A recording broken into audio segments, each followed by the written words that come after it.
ทางก็เริ่มห่าวเริ่มแห้งแล้วทางก็ไปง่ายมาสบายแล้วทางบ้านเฮาแล้วบ้านคือเก่าทางห่าวก็ยังย่างอยู่เด้อย่าง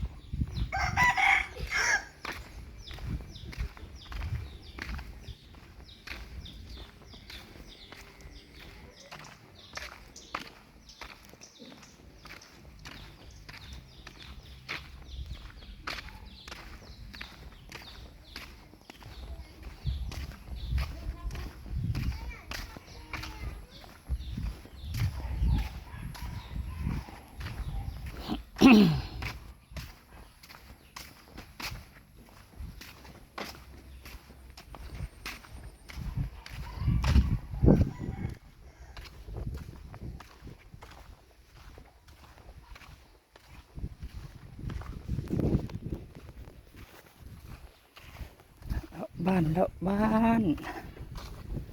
จังได้บ้านกะว่ากีวิว